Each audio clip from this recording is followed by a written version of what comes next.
Ladies and gentlemen, welcome back. They say a lot can happen over a cup of coffee. Turns out, a lot can happen over the Ram Mandir as well.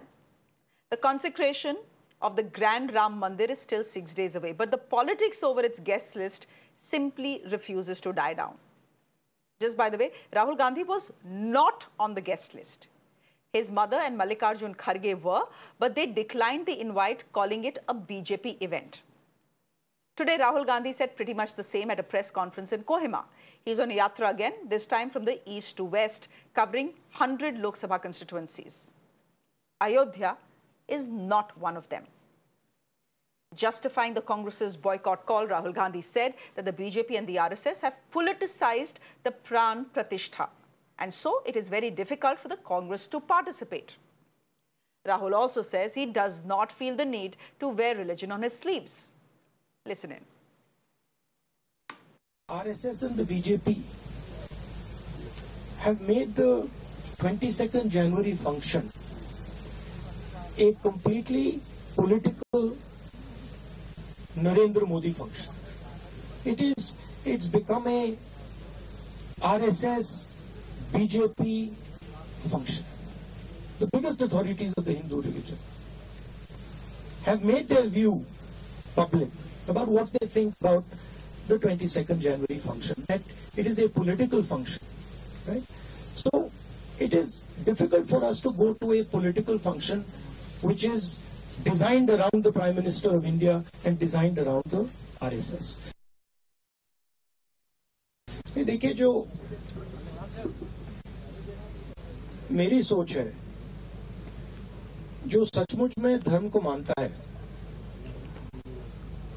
वो धर्म के साथ personal रिश्ता रखता है, वो अपनी life में धर्म का प्रयोग करता है। जो धर्म के साथ पब्लिक रिश्ता रखता है, मतलब जो धर्म यहां पे पहनता है, वो धर्म का फायदा उठाने की कोशिश करता है। मैं अपने धर्म की फायदा उठाने की कोशिश नहीं करता हूं, मुझे उसमें इंटरेस्ट नहीं है, मगर मुझे इसको अपनी शर्ट पे पहनने की जरूरत नहीं है। जो इसको मानते नहीं है, उनको शर्ट पे पहनने की जरूरत होती है।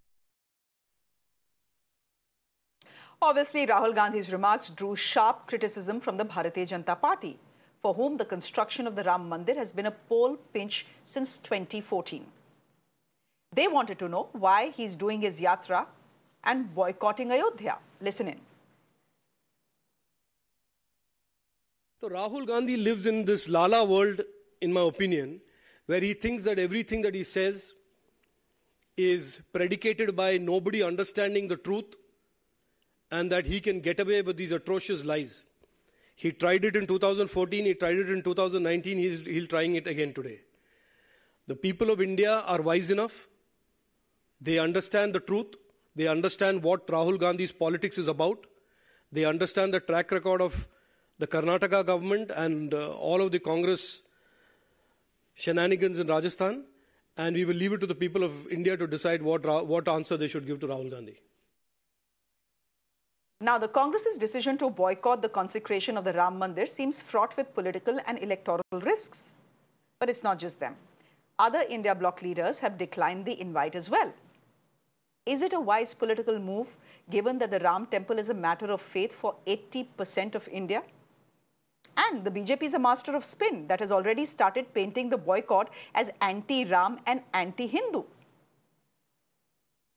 But Ram and the Mandir do represent a dharam sankat for the Congress and the India bloc, especially when the Prime Minister Modi, is going the full hog, observing rituals for 11 days before the consecration ceremony and, ladies and gentlemen, singing Ram bhajans at the Lepakshi temple today in Andhra Pradesh.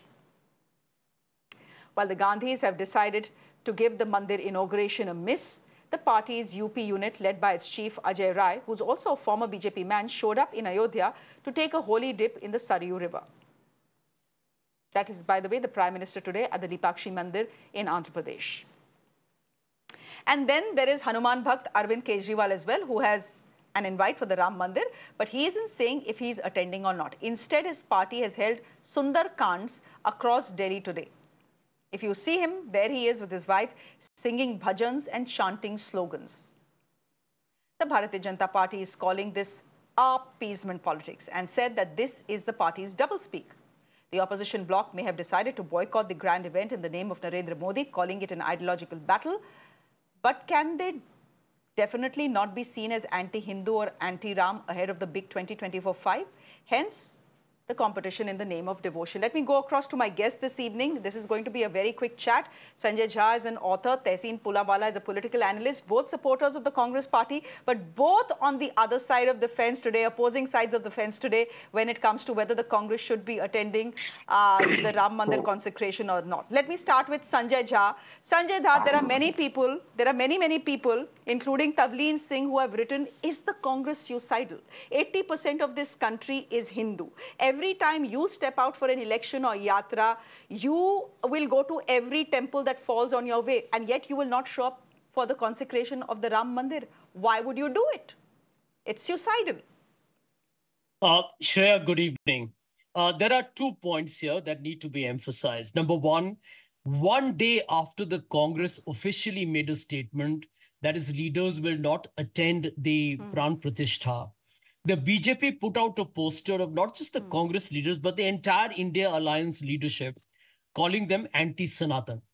That tells you exactly what the Congress apprehends, that this is indeed a sacred moment, a moment of purity, which ought to have been celebrated in a very bipartisan manner. After all, Bhagwan Ram sabke hain. The BJP is not a custodian of Hinduism, by the way. Nobody has appointed them as a rakhwala or a thekedar of Hinduism. The BJP actually is trying to appropriate what ought to have been a moment of great national unity and celebration. But instead, they're taking pot shots at Rahul Gandhi and the opposition. The second point, in fact, I think it's a Congress party which is displaying its commitment to the true principles of Hinduism, because the Shankaracharyas have said the same thing. The Shankaracharyas, the 4 Shankaracharyas, by the way, are not attending the Pran Pratishtha. And that's significant. 2 of them have gone public and been extremely critical and have said that जो हमारे धर्म शास्त्र हैं, उनका यहाँ खुलेआम उल्लंघन किया जा रहा है. In fact, one of them has requested that Mr. Modi actually should not be even part of the entire ceremony. These are significant statements. My last point, politically, I had recommended, this is what I said on day one, long before even Jairam's statement came out, that the Congress party should attend the consecration ceremony. Don't let the BJP hijack an event, because after all, it's the Supreme Court that has paved the way for the consecration ceremony. Be there present, and at the same time, call out the BJP's hypocrisy. Call out their dubious, duplicitous ways to try and convert what is a very sacrosanct, a very consecrated moment into a politically complexioned, drama for an electoral asset. So Sanjay, I actually believe the Congress could have done both. Okay. You believe the Congress could have done both? Tehseen Poonawalla, you feel Mrs. Gandhi and Mr. Kharge and Adhir Ranjan should have gone. Why? Why? Good evening. If the Congress and the opposition feels that this is an event that has been tailored around the Prime Minister, why should they show up and add to the glory? This is one logic that is coming in. And who are you trying to appease? That Hindu, that Hindu voter will continue to be with the BJP. It's not like you attending the Ram Mandir will suddenly, suddenly earn you some brownie points from the Hindu middle class. Good evening, Shreya. Thank you for having me on the show. You introduced Sanjay and I as 2 people on the opposite side of the net, because Sanjay and I are both tennis players. It seems like it's a doubles match. We are both on the same side because I think, smart people think alike. So I concede to everything Sanjay is saying. Actually, he's making the same point. Look, this, when Champat Rai ji said that the Honorable Prime Minister is an avatar of Vishnu, that is objectionable. And the BJP has no monopoly over Hinduism or Lord Ram. So the Congress party, in fact, the India Alliance, should have gone there and prayed for Ramrajya. They should have said that we're coming here and we're praying for Ramrajya. Look, I understand the optics are that the Prime Minister will be there. I understand the optics. But now because you're in the media and you understand media, Shreya, imagine an image where the Prime Minister is there. But also on the other side is Mrs. Gandhi, Kharge, Adhir Ranjan, Nitish Kumar, Tejasvi Yadav. All the India Alliance leaders are standing together. They're all there. You can't take media focus away, right? And we say we are here for Ramrajya. Don't allow the BJP to go away with an initiative. Fight for every little point. Because the BJP is going to do politics, and they are doing politics. Not just that poster. There was another poster that the BJP removed where Maryada Purushottam was smaller than Prime Minister Modi, who was shown bigger. They had to withdraw it when all of us started objecting to it. So the BJP is here for politics. But in politics or in battles, you don't concede space. You stay there and you fight, and that's what will lead to victory. They'll speak about they will speak about the cultural identity. You speak about what Lord Ram was known for, Ramrajya, and promise the people how you bring in Ramrajya. So don't concede space to the BJP at any given point. Think of the BJP. Will the BJP concede point? I'll add one more political point to this, just a political point. The Congress could have gone there and asked, where is the President of India? This is a civilizational moment for India. Why is the President not there? The President was at Somnath Temple. And ask yourself, Shreya, 150 MPs of the India Alliance were kicked out of Parliament. What did they do? They did one circle around Jantar Mantar and came back. The country should have been in appeal at 150 people are kicked out. Now, you keep conceding space to the BJP. Guess who's going to grow? The BJP. Therefore, I'm telling them, don't lose this space. Be there and make a point. But Sanjay Jha, what is the point you can make? Can the opposition make by going to the Ram Mandir Consecration ceremony? It is going to be around the Prime Minister. He's the one who's going to be doing all the ceremonies. Tehseen is telling me you understand the media, but since I understand the media, I can very well tell you that even if the entire opposition bloc would have shown up, it's not like cameras would have focused on them, right? No, it would have. It would have. And you could speak about Ramrajya. You could say that what's happened, have justice been given to the rest of the women? Has Brij Bhushan Sharan Singh gone in jail? Has justice been delivered in Manipur? I am saying you will get half the coverage, 10% of the coverage that the Prime Minister is getting. All right. It's still 10% more than the negative coverage you're getting today, which is -10. Sanjay Jha, very quickly, I have 20 seconds. Go ahead. Yeah, Shreya, I believe that it is very important for the Congress and the opposition India Alliance to understand that the Hindu community, and I'm part of it, are very traditional and conservative. You know, India has always been religious. It's not a post-2014 Narendra Modi development, although it may have become more manifested thereafter. The point is, every Hindu is not a Hindutva follower. Every Hindu is religious.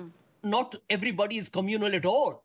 The Congress party, if you look at the stats, Shreya, has governed for 55 of the 70 years, not just winning the minority votes, it's got the majority of the majority votes.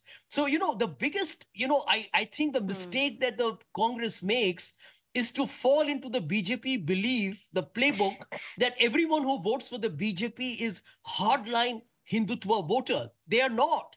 And I think many people who have supported the BJP will be more than happy to switch back to the Congress, to the I.N.D.I.A alliance, as long as we don't appear to be people who are ambivalent or very ambiguous when it comes to taking a clear ideological or political stance. That's all. I believe that you have to recognize this is, yes, an 80% Hindu majority country. That is the faith of the country. Everybody's going to celebrate it. Be part of it, although you have to oppose it politically as well. Okay, so Sanjay Jha, we'll leave it there for the moment. Tehseen Poonawalla, we'll leave it there for the moment. Then was Rajeev Chandrasekhar right when he says that Rahul lives in La La Land? In this case, it seems both of you are in agreement. Here, I thought you would disagree with each other and I would have a debate. I didn't have a debate today. All right, we'll leave it there. Sanjay, thank you very much. Tehseen, thank you very much. Good of you to have joined us. Ladies and gentlemen, with that, it's a wrap from me. And it's over to my colleague Shreya, who's joining you at the top of 9 with all the day's top stories. Do stay with Mirror now.